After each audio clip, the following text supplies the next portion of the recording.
구속기간 만료로 풀려난 남욱 변호사가 민주당 이재명 대표 측을 겨냥한 폭로를 잇따라 쏟아냈습니다. 천화동인 1호는 이재명 당시 성남시장 측 지분인 걸 알고 있었고 성남시장 선거 비용도 지원한 게 사실이라고 주장했는데요. 한편 윤석열 대통령이 출근길 문답을 중단한 것을 두고 정치권 공방도 이어지고 있습니다. 여러 가지 정치권 이슈들 짚어보겠습니다. 오늘 김병민 국민의힘 비대위원, 박진영 숙명여대 개관교수 나오셨습니다. 어서 오시죠. 네, 안녕하세요. 안녕하세요. 네, 남욱 변호사의 발언부터 좀 짚어보도록 하겠습니다. 어제 0시에 석방이 됐고 이후에 재판에 출석해서 관련한 내용들을 계속 쏟아내고 있는 상황인데 김만배 씨에게 들어서 2015년 초부터 천화동인 1호의 지분이 이재명 시장실이 조금 있었다. 이런 부분을 알고 있었다라는 폭로를 이어갔습니다. 이 발언을 우선 어떻게 들으셨는지부터 물어볼까요? 네, 남욱 변호사가 석방되고 나서 여러 얘기들을 하고 있는데요. 인터뷰에서의 내용이 아닌 법정에서의 증언이기 때문에 거기에 대한 신뢰성, 또 본인 스스로가 거짓을 얘기했을 때는 위증에 처벌을 받을 수 있기 때문에 상당 부분 눈길을 끄는 내용들이 상당하다 봅니다. 네. 특히 이 천화동인 1호의 주인이 누구신가에 대해서는 지난 대통령 선거부터 많은 혼란들이 가중됐던 내용이기도 한데요. 이게 어느 날 그냥 뚝딱 결정된 것은 아닌 것 같고 대장동 사업이 꽤 긴 시간 추진이 되오지 않습니까? 그리고 2014년부터 15년 그 뒤에 있게 되는 사업의 수익이 실질적으로 구현되는 과정들을 거치면서 그 지분을 둘러싼 갈등들이 있었던 것 같은데 그때마다 김만배 씨가 얘기했던 지분이 변경되는 과정들 이 때문에 남욱 변호사와 갈등들이 초래했던 일들이 있었고 거기에 대해서 굉장히 구체적으로 언급하는 일들이 있었기 때문에 지금 남욱 변호사가 얘기하고 있는 내용들이 허황되게 무언가를 꾸며내거나 있지도 않는 사실들을 그냥 단순하게 지금 이 상황에서 얘기한다 이렇게 보기는 어려움이 있어 보입니다. 네. 실질적으로 이 모든 일의 핵심적인 내용의 중심 한 축은 김만배 씨가 이제 또 서 있다라고 볼 수 있기 때문에 김만배 씨가 과연 이런 남욱 변호사의 주장에 대해서 최종적으로 어떤 얘기를 꺼내게 될지가 가장 주목되는 대목인 것 같습니다. 네, 남욱 변호사의 말들이 지금 화면을 통해서 나가고도 있지만 딱 유동규 전 본부장이 석방 이후에 관련한 발언들을 막 쏟아냈던 것처럼 지금 하고 있거든요. 그 이전과 달라진 이유 그리고 이 발언 어떻게 생각하시는지요? 작년부터 이제 우리가 남욱 변호사의 행적을 잘 살펴봐야 됩니다. 네. 남욱 변호사가 이 재당송 사건이 불거졌을 때 외국에 있었습니다. 근데 국내에 들어왔단 말입니다. 변호사입니다. 본인이 어떻게 될지 잘 아는 사람입니다. 들어온 이유가 뭐겠습니까? 내가 어느 정도 유죄가 인정되어서 형벌을 받더라도 내 재산은 지켜야겠다. 그런 생각으로 들어오지 않았겠습니까? 그런 부분에 봤을 때 본인이 증언을 통해서 어느 정도 자기가 벌을 받기는 하더라도 재산을 지키는 상황을 만들면 되는 겁니다. 이 법정에서 한 이야기들을 보면요. 상당히 교묘합니다. 네. 이재명 시장 것이라고 이야기하지 않습니다. 이재명 시장실 지분이라고 애매하게 피해갑니다. 자, 그리고 그분이 누구냐? 작년에는 그분은 이재명이 아니다라고 이야기를 했어요. 아니다라고 이야기했고, 그럼 김만배는 무슨라고 합니까? 나다. 이 천화동인 소유자는 접니다. 이렇게 김만배는 이야기를 한단 말이에요. 자, 거기에서 또 무슨 이야기를 하냐면은 이재명 시장 측 지분이라고 김만배에게 들었다라고 이야기를 합니다. 법정에서 증언한 금방 말씀하신 것처럼 위증이라든가 이런 부분들에 있어서 교묘하게 다 피해가고 있어요. 누구에게 들었다. 우리 이제 허위사실 공표라든가 정치권에서 잘 압니다. 누구에서 들었다. 제가 방송에서 언론에서 이렇게 나왔다라고 이야기하는 것은 허위사실일 가능성을 배제할 수 없기 때문에 그런 이야기를 하는 겁니다. 똑같이 이렇게 지금 메시지를 내고 있어요. 저는 그런 측면에서 남욱 씨가 자기의 재산은 지키고 자신은 법정에서는 적당히 피해가기 위해서 이런 멘트들을 쏟아내고 있다. 이렇게 보여집니다. 네. 그러니까 김만배 씨에게 들었다. 이재명 시장실의 지분이 있다고 이 부분이나 또 재당동 관련 사건이 초기에 엄청난 논란을 불러일으켰을 때 천화동인 1호의 소유주가 누구냐 그분 이거에 대해서도 그 이전에는 아니라고 했다가 이제는 이재명 시장실 측의 지분 이렇게 말하는 부분에 있어서 지적을 해주셨는데요. 네, 녹취록에 나오고 있는 대장동 이 사업에 대한 절반은 그분 것이라는 게 지난 대선 때 큰 논란이 됐었는데요. 선거 전에 김만배 씨도 이 내용들에 대해서 인터뷰 과정에서 말을 좀 버무리다가 내 것이다 그러면서 쓱 지나가게 되는 영상들까지 아마 많이들 보셨을 것 같습니다. 대통령 선거 과정 속에서 대장동 일당들이 굉장히 말을 아끼면서 조심스럽게 했던 모습들이 보이는데요. 이 내용 한 대목을 좀 짚어보게 되면 남욱 변호사가 김용 부원장에게 건네려고 했던 그 대선 자금 때문에 결국 김용 부원장은 구속이 되지 않습니까?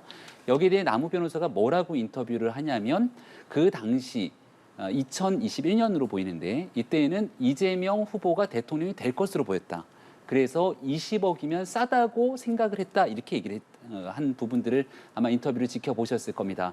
그러니까 대통령 선거가 끝나기 전까지만 보더라도 대장동 일당들 입장에서는 뭔가 박빙의 승부를 펼쳐지는 가운데 본인들이 돈을 다 불법 정치자금 등을 댔고 그 과정에서 연결이 돼 있다면 이재명 후보가 대통령이 되기를 간절히 바랬을 것 아니겠습니까? 남욱 변호사의 말을 빌어서 하는 얘기입니다. 그런 과정에서 그들이 쏟아냈던 말과 대통령 선거가 끝나고 나서 이제 본격적인 사법 처벌이 구체화됐을 때 모든 것들을 본인들이 떠안고 갈 것인가 아니면 있는 그대로의 내용들을 쏟아낼 것인가에 대한 고민의 과정들이 있는 게 지금 현재 상황이라 보고요. 남욱 변호사가 김만배 씨로부터 들었다는 얘기들을 하게 되는데 그 내용의 정황들을 보게 되면 2014년도 지방선거 때 이재명 시장의 재선을 돕는 확실한 역할을 이제 김만배 씨가 했다는 것이고 그러면서부터 김만배 씨로부터 이 대장동 사업의 주도권이 넘어갔다는 것 아닙니까? 한 인터뷰 이 언론에 보도된 내용들을 보니까 김만배 씨가 이재명 시장 측과의 모든 것들을 조율하는 역할들을 했다고 나오게 되는데 그런 측면에 따르면 남욱 변호사는 김만배 씨로부터 들었다라고 얘기하는 게 굉장히 자연스러운 거죠.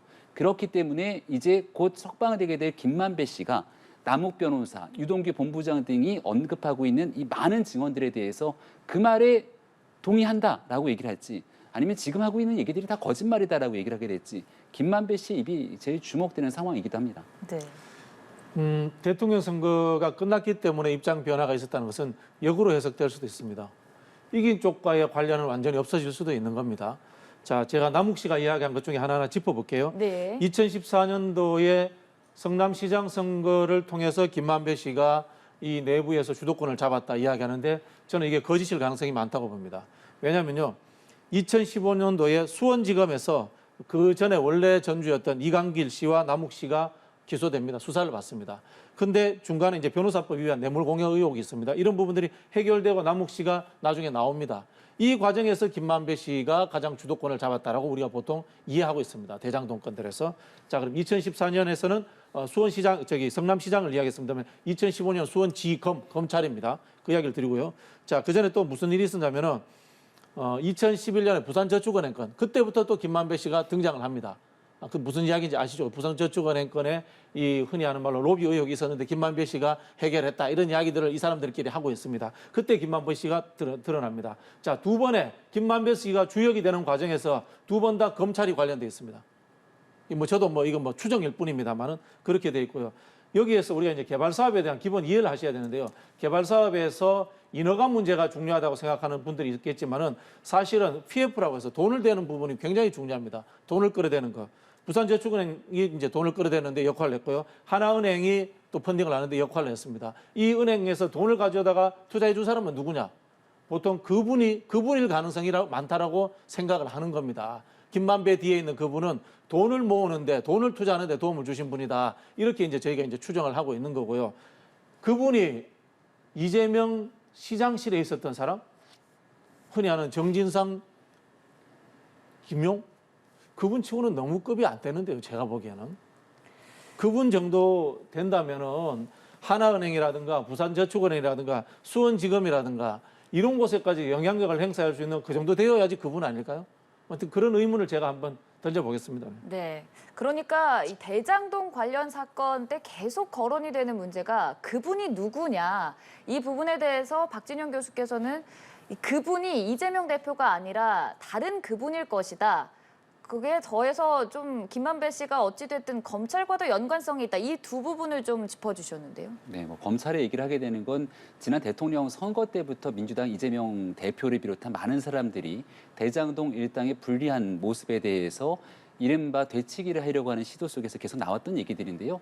지금 대장동에 관련된 얘기들의 핵심적인 내용은 성남의 뜰, 그리고 화천대유를 성립하면서부터 여기에 대한 계약의 문제, 그리고 그 이후에 이게 특정 업체가 가져가야 되는 굉장히 많은 지분들을 가져갈 수 있도록 성남시가 모종의 혜택을 줬냐, 배임에 관한 문제부터 다양한 내용들이 그때부터 연결이 되기 시작합니다.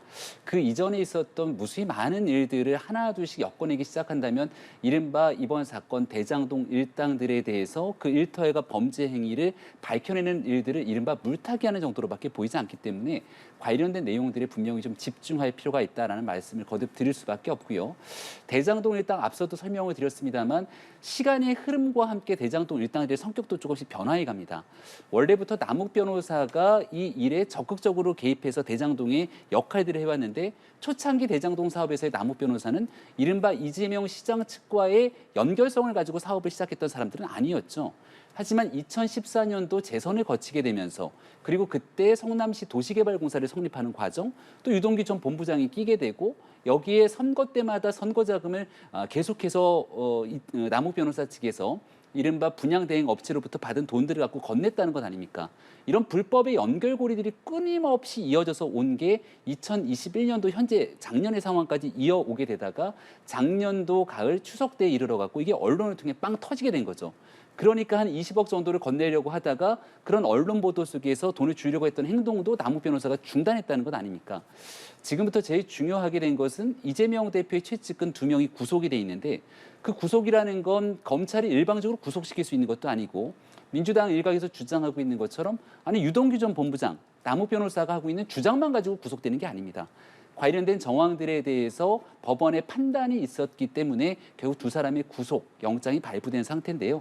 이제 정진상 실장에 대해서 구속이 된 이후 최종 기소까지 시간이 일부 남아 있는데 과연 검찰이 구속된 상태에서 기소를 하게 될 때 공소장이 어떤 내용들을 바탕으로 기소를 하게 될 것이며 이게 단순하게 두 사람으로 끝나는 내용들이 아니라 최종적인 성남시의 의사결정권자는 결국 이재명 당시 성남시장이었기 때문에 그 이유에 대해서 어떤 방식의 수사가 이루어지게 될지를 조금 객관적인 상태에서 지켜보면 좋겠다는 생각입니다. 그럼 비대위원께서는 그분이 이재명 대표 측일 가능성이 높다고 보시는 건가요? 이재명 시장이라고 단언해서 얘기하기는 검찰의 수사를 지켜봐야겠습니다만 지금까지 나왔던 유동규 전 본부장, 형제처럼 지냈다는 유동규 전 본부장의 무수히 많은 얘기들에 따르면 이재명 당시 시장이 관여하지 않았다라고 보기에는 오히려 그게 더 비상식적인 거죠. 네.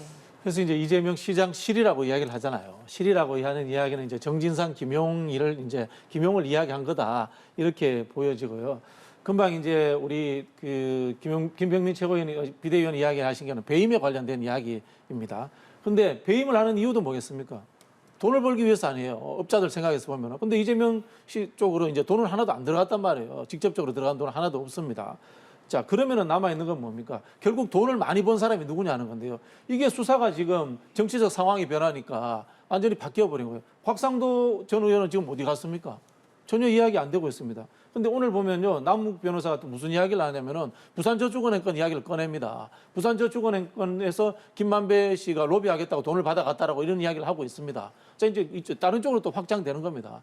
막 퍼지고 있는데 이걸 다 믿을 수가 없는 거예요. 부산저축은행 건으로 해서 이야기가 길어지면은 그때는 또 그 당시에 있었던 뭐 박영수 특검 이야기라든가 그 당시 수사를 담당했던 사람들 그런 이야기가 또 나오게 되는 겁니다.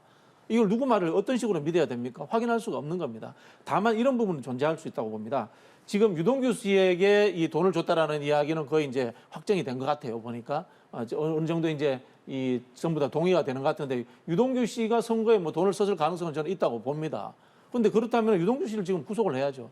근데 그 돈이 지금 이 사업에서 나왔던 돈들 수천억에 비하면은 10억, 20억 수준입니다. 그럼 나머지 수천억대 돈은 누구 것이냐라는 이야기가 지금 나와야 되는데 그거 전혀 이야기가 안 나오고 있습니다.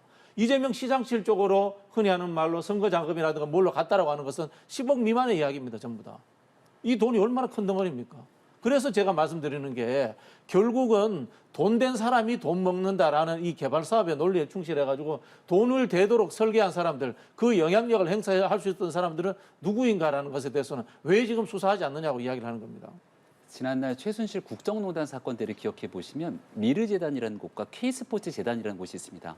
여기에 돈들이 다 모여 있어요. 근데 그 돈들을 갖다가 누군가 개인의 호주머니에 넣은 것이 아니고 그 돈을 흥청망청 쓴 것도 아닙니다. 받아놓고 쟁겨놓고 있었던 상황이죠. 이걸 그대로 대비해 보게 된다면 428억 저수지에 놓은 것처럼 놓고 나중에 꺼내 쓰자라고 얘기했던 측면들, 그런 발언들이 지금 나오고 있는 것 아니겠습니까? 이와 같은 불법 부정, 특히 뇌물과 관련된 사건 속에서는 직접적으로 그 행위자가 돈을 받기보다 부정처사 후 사후 수수처럼 관련된 행위들을 다 부정적으로 해놓고 나중에 가서 그 돈을 가져가서 쓰려고 하는 목적들이 있더라도 굉장히 강력한 형량에 따라 처벌됐던 전례들을 보게 되는 게 지난날 국정농단 사태의 얘기입니다. 특히나 100원 한 장 받은 적이 없다고 주장했던 박 전 대통령 사례 등을 지켜보더라도 그 당시에 민주당이 해왔던 주장들, 더 나아가서 검찰의 수사와 재판부의 판단 내용을 보게 되면 그 당시 예를 들어 지금 이재명 대표가 시장 시절 내 주머니로 돈을 얼마 받았는지 안 받았는지가 중요한 게 아니겠죠. 부정한 내용인 걸 알면서도 거기에 대해서 본인의 권한을 활용해서 화천대유, 성남의들에게 특혜를 주도록 설계를 하는 데를 관여를 했다면, 그리고 주변에 있는 사람들이 부정한 돈을 받거나 나중에 그 돈을 가져가기 위해서 부정한 돈을 만들어내도록 공모하게 됐다면 이런 일들이 사법적으로 처리의 대상이 된다라고 하는 점들을 상식적으로 이해할 수 있을 거라 보고요. 지금 이러한 내용이 흔한 망상 속에서 이루어지는 일이 아니라 이 일에 가장 가까이 관여했던 유동규 전 본부장이 많은 증언들을 쏟아내고 있고, 대장동 일당들이 뭔가 하나둘씩 남욱 변호사를 비롯해서 같은 목소리의 결의 주장들을 쏟아내는 것 아닙니까? 이것만으로도 확정적으로 단언하기가 조금 어렵기 때문에 거듭 말씀드리는 게, 이 일에 중간적으로 최종적인 역할을 했다고 볼 수 있는 김만배 씨가 이제 어떤 얘기를 하는지까지 지켜보고, 김만배 씨마저도 똑같은 방식의 진술을 토대로 얘기를 하게 된다면 이게 말뿐이 아니라 그때 있었던 신용카드 결제 내역부터 많은 내용들에 대한 증거들을 확보하기 위한 검찰의 수사가 같이 합치되기 시작하게 된다면 아마도 이재명 대표를 향한 수사에는 훨씬 더 속도를 낼 수밖에 없다고 저는 생각합니다. 네, 말씀처럼 김병민 비대위원장 말씀 중에 하나 정도는 이제 우리가 좀 정정을 해야 될 것 네. 같은데요. 박근혜 대통령과 최순실 씨 미르재단 문제, 이제 경제 공동체 문제에 대해서 흔히 하는 표현을 이제 저수지, 또 이제 전문 용어로, 업자들 전문 용어로 파킹 뭐 이런 이야기를 합니다. 그 돈의 문제를 박근혜 대통령을 왜 엮었느냐 그 이야기를 하는데, 그 이야기 민주당이 한 거 아닙니다. 그거는 그 사건을 수사했던 박영수 특검들 쪽에서 했던 경제 공동체 이야기고요. 그 수사에는 현재 대통령인 윤석열 대통령도 수사팀의 일원으로서 포함되어 있었다라는 것에 대해서 정정의 말씀을 드리고요. 말씀하신 것처럼 이제 부정처사하고 뇌물이라는 게 428억이라고 하는데, 저는 뭐 여기에 대해서도 최소한의 어떤 영수증이라든가 각서라든가 뭐 그런 내용들이 있어야 된다고 봅니다. 그게 지금 전혀 없잖아요. 그리고 또 설령 100번 양보해서 428억이 그렇다 하시더라도 이 개발 이익 자체가 4, 5천억 가까이 되는데 나머지 이거는 10%에 불과합니다. 나머지는 어디 가 있습니까? 나머지는 어디 가 있습니까? 나머지는 지금 돈이 어디 가 있는지, 나머지 저수지는 어딘지, 나머지는 어디에 파킹되어 있는지 이거 지금 안 찾고 있지 않습니까? 이게 뭡니까? 흔히 하는 윤석열 대통령이 수사할 때 늘 자랑했던 돈의 흐름입니다. 돈의 흐름은 왜 안 찾고 있고 지금 인허가 문제만 계속해서 집중해서 수사를 하냐 이 말인 겁니다. 돈의 흐름에 대해서 아마 차분하게 수사가 진행될 거라고 저는 확신하고 있고요. 아까 이제 50억 클럽도 말씀 주셨고, 그 전에 미르재단, K스포츠 재단에 관련돼서는 박 전 대통령 측에서 돈을 받은 적이 없다 이렇게 얘기를 했지만, 그런 내용들에 대해서 가장 강력하게 비판했던, 주장을 했던 사람들이 민주당 의원들의 주장이었습니다. 그리고 그 당시 수사를 담당했던 사람들은 경제 공동체 등으로 이런 내용들까지 문제가 있다, 법리 적용을 해서 기소를 했기 때문에 재판 과정의 결과가 드러나게 된 것이죠. 이번 일에 대해서도 과거의 사건들을 비추어 봤을 때 박 전 대통령 돈 받은 적 없다고 주장했던 그 당시 상황들을 가열차게 비판했던 민주당 의원들의 논리에 입각해서 이번 대장동 사건도 바라봐줬으면 좋겠다는 말씀을 드리는 거고요. 50억 클럽을 비롯해서 대장동 사건에 연루돼 있는 사람들이 있다면 철저하게 수사했으면 좋겠다고 생각되는 게 모든 국민들의 민심일 겁니다. 최근에는 권순일 전 대법관이 변호사 등록한다 그랬다가 여기에 대해서도 반려되고 문매를 맞는 모습 아닙니까? 제가 가장 의아하게 생각되는 인물 중에 하나가 특히 이 권순일 대법관 같은 인사, 이재명 대표의 과거 공직선거법 위반에 대해서 대법재판으로 가갖고 이 내용들이 2심 재판과 달리 결과가 뒤바뀌게 됐는데, 그 과정 속에서 김만배 씨는 왜 대법관이 있는 곳을 드나들었는가 등에 대해서 많은 의구심들이 쏟아지고 있는 내용들이 있습니다. 이 모든 일들을 한꺼번에 모두 다 수사할 수 있는 상황들은 아니기 때문에 아마 검찰 입장에서는 순차적인 단계를 밟아가면서 우선순위에 따라 수사할 것으로 보이게 되는데요. 여기에 대해서 대장동 일당들의 돈의 흐름들을 확실하게 일정 부분 정리가 되고 난다면 50억 클럽을 비롯해서 관련된 내용들에 대해서도 매우 엄격한 수사가 이루어져야 된다고 생각을 합니다. 네. 뭐 수사는 엄격하게 해야 되는데 이제 자꾸 이제 김병민 최고위는 그런 말씀하시는 게 의문이 가는 게 그럼 박근혜 대통령과 최순실 씨는 경제 공동체가 아닙니까? 무슨 말씀이시죠? 경제 공동체가 그 당시 아닙니까? 재판 결과를 통해서 최종적으로 대법의 확정 판결이 났습니다. 그리고 대법의 확정 판결들을 다 받아들이고 있는 내용이고요. 아니 그러면 경제 공동체라는 것을 수사해 가지고 증거를 찾아서 법률적으로 단죄한 것은 박영수 특검이잖아요. 네. 박영수 특검이 법률적으로 단죄한 것에 대해서 민주당이 경제 공동체라고 비판한 게 그게 잘못입니까? 잘못됐다는 법적 얘기라는 게 증거가 아니라 있는데. 그 당시에 그와 같은 재판 결과가 나왔고 박근혜 전 대통령이 주장했던 내용들에 대해서 민주당은 이렇게 비판을 했는데 왜 그때의 입장과 다르게 지금 이재명 대표 측에서 얘기되고 있는 저수지 문제에 대해서는 이거 이재명 대표에 돈 받은 게 없다 이런 방식의 해명을 하냐는 문제 제기를 하고 아니 있는 거죠. 그때는 제가 금방 말씀하신 것처럼 재판에서 결과가 나왔으니까 그렇게 이야기한 거죠. 저는 뭐 개인적으로 경제 공동체라는 부분이 과하지 않을까 저는 이런 생각을 했습니다. 했는데 재판에서 그렇게 결과가 나왔으니까 경제 공동체라고 이야기를 한 건데 그걸 민주당이 먼저 한 것처럼 이야기하시면 안 된다 이 말씀을 드리는 거고요. 제가 자꾸 말씀드리는 게 이 부분들 역시 수사가 그 당시에 박영수 특검과 윤석열 대통령이 포함되어 있었기 때문에 이런 식의 수사로 끌고 가지 않았나라고 말씀을 드리는 거예요. 네.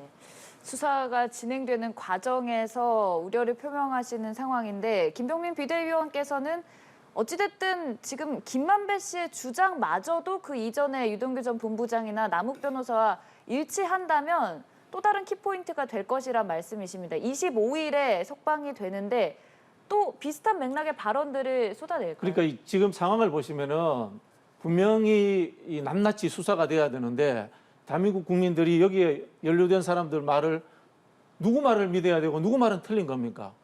그럼 뭡니까? 검찰의 수사 방향이 증거를 제대로 찾지 못하고 증언에 의지하고 있다라는 하나의 그게 증거 아니 그 하나의 사례 아닐까요? 저는 그런 생각이 듭니다. 이건 당연히 제대로 수사를 해야 됩니다만은 검찰의 수사 방향 자체가 증언에 의존하지 말고 제발 증거를 찾고 돈의 흐름과 서류를 좀 찾아오시기를 부탁을 드리겠습니다. 지금부터 중요한 것은 지난날 혹시 국민들 앞에서 거짓말을 한 사람은 없는가에 대한 내용들도 이번 수사를 지켜봐야 될 굉장히 중요한 키포인트 중에 하나라고 봅니다. 특히 대한민국 정치권을 대표하는 인사들의 대통령 선거를 둘러싼 내용이었기 때문에 그 당시 유동규 전 본부장이 압수수색 들어오기 직전 여기에 대해서 통화를 정진상 실장과 했던 내용들이 드러나서 이 일들에 대해서도 뜨거운 논란이 됐었습니다만 이거를 회유하거나 뭔가 압박하는 의도는 없었다고 분명히 주장하지 않습니까? 근데 오늘 나오는 내용들을 보게 되면 정진상 실장의 회유 그리고 김용 부원장이 유동규 전 본부장에게 어디 태백산맥 같은 데 가갖고 좀 숨어 있어라. 그리고 쓰레기라도 이런 것들을 먹어서 배탈이 나갖고 병원에 갔으면 좋겠다. 이런 얘기들까지도 하나둘씩 얘기들이 나오는 것을 비춰보건데 그 당시에 이재명 대표 측이 했던 얘기들과 유동규 전 본부장의 얘기들은 상당 부분 많은 것들이 다른 터라 누군가는 분명히 거짓말을 하고 있다라고밖에 볼 수 없는 것 아니겠습니까?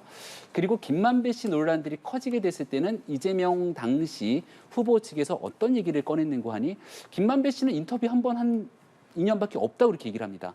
근데 지금 나오고 있는 얘기들은 김만배 씨가 주도적인 역할들을 하기 시작하면서 이재명 시장 측과의 주도권을 가지고 협상 등을 담당했다 이렇게 주장이 나오고 있거든요. 그러면 누군가는 또 거짓말하고 있는 상황으로 지켜볼 수밖에 없게 되는 건데 지금 돈을 받은 적이 없다고 끊임없이 혐의를 부인하고 있는 김용 부원장 그리고 정진상 실장은 구속이 돼 있습니다.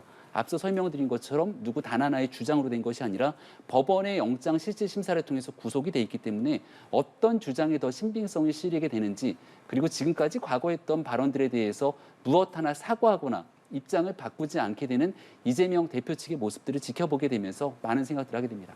네. 지금 우리가 계속 이야기를 해도 이재명 서장 측, 이재명 대표 측 이렇게밖에 이야기를 하지 않잖아요. 이게 애매한 상황이 존재하는 거고 그래서 제가 앞에 말씀드린 경제 공동체 이야기를 계속해서 캐묻는 거예요.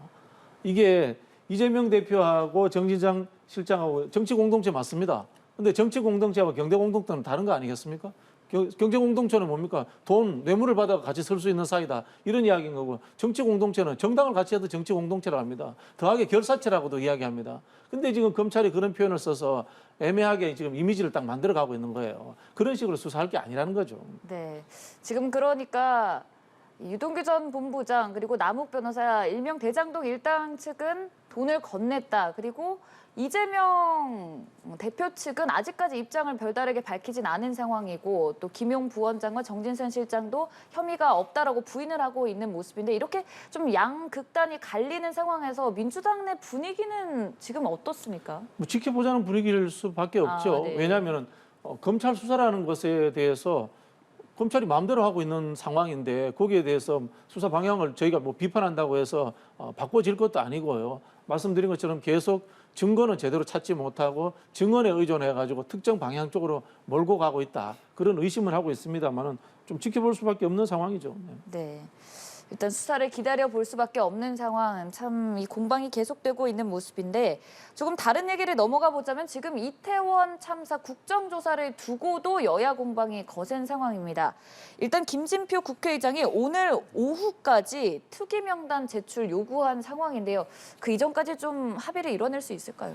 네, 국민의힘에서도 조금 입장이 변화된 모습들도 나오고 있는 상황처럼 보이는데요. 여기에 대해서 지금 정기국회에 가장 시급하게 처리해야 될 게 올해 내년도에 대한 예산안 처리 아닙니까? 법적으로 정리하고 있는 시간이 12월 2일까지이기 때문에 지금 이제 길게 남아야 한 열흘 남짓밖에 남아있지가 네. 않는 상황인 것 같습니다. 예산안에 대한 선처리 그리고 그 뒤에 국정조사에 대한 여야 합의를 통해서 지금 있는 12구 참사에 대한 진상을 규명하자 이런 방식으로 이야기들이 좀 전개가 되고 있는 네. 모습처럼 보입니다. 결과적으로 여야가 같이 12구 참사의 근본적인 원인을 밝혀내고 여기에 따라 재발 방지 대책을 수립하고 또 치료가 필요하고 치유가 필요한 이들에게 각종 지원들을 하게 된다는 근본적인 취지에 저는 다른 이견들은 없을 거라고 생각을 합니다.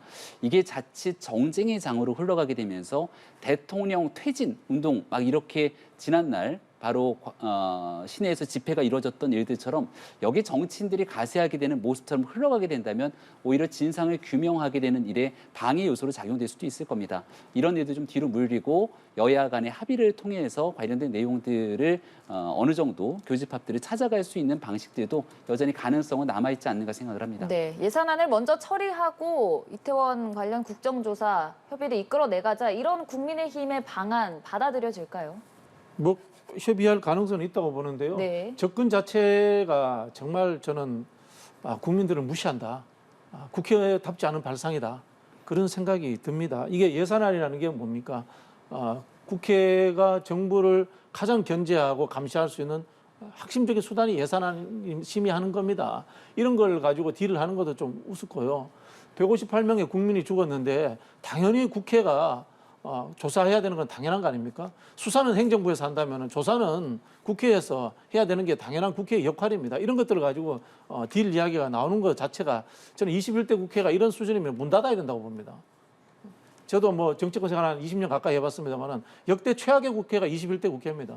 보통 이제 국회 개원하면은 국회 개혁 흔히 프로그램이라든가 그런 프로그램을 짜는데요. 21대 국회는 당별로 그런 계획을 짠 적도 없어요. 오로지 처음부터 끝까지 자당의 이익만을 위해서 싸운다 이것밖에 보이지 않고 있고요.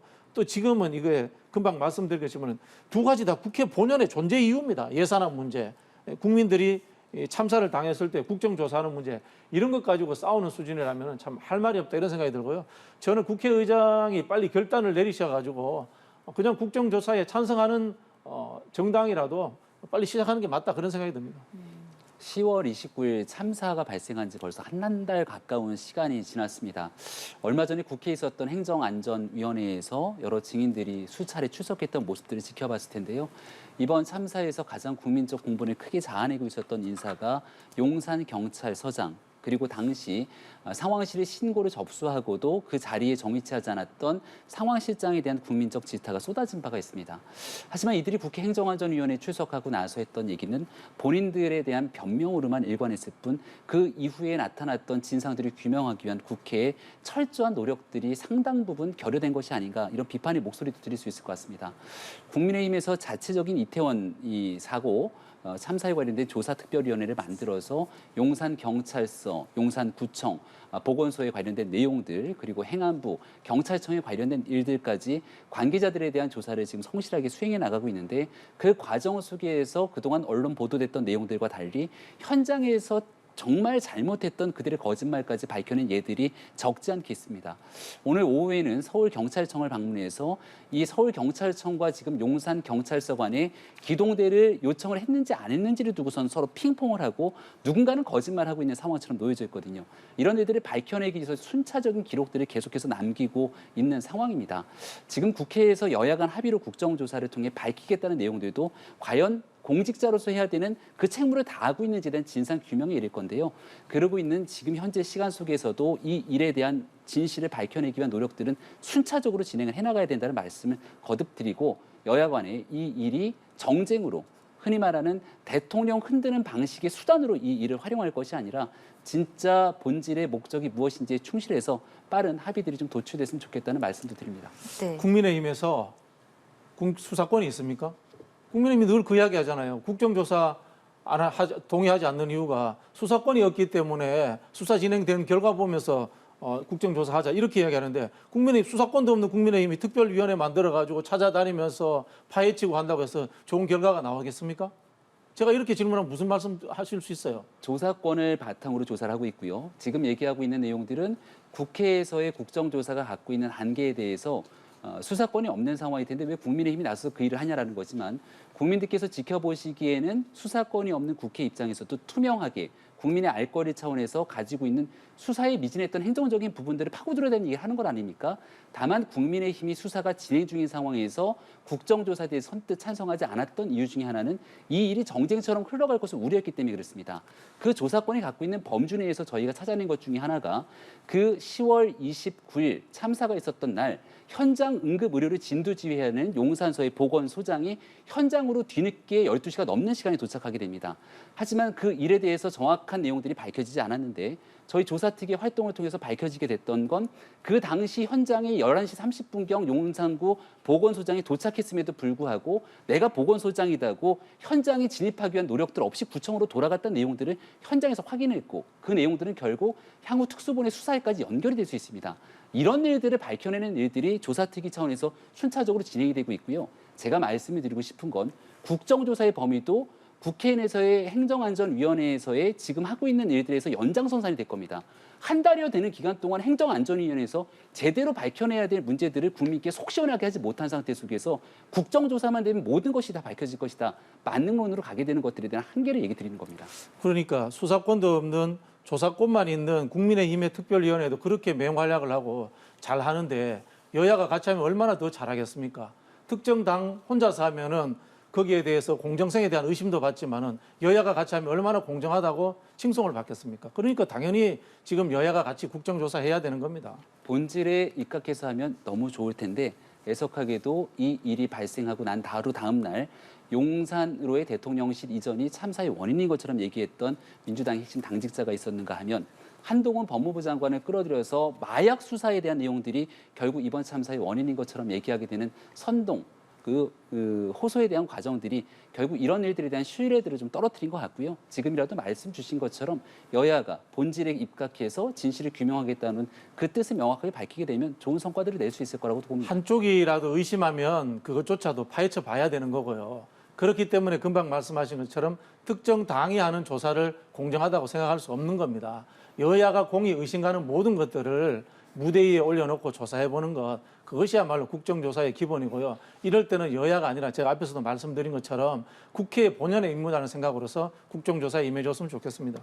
네, 알겠습니다. 여야가 중용을 잘 찾아가길 바라면서 지금까지 박진영 숙명여대 개광교수, 김병민 국민의힘 비대위원과 함께했습니다. 고맙습니다. 네, 고맙습니다.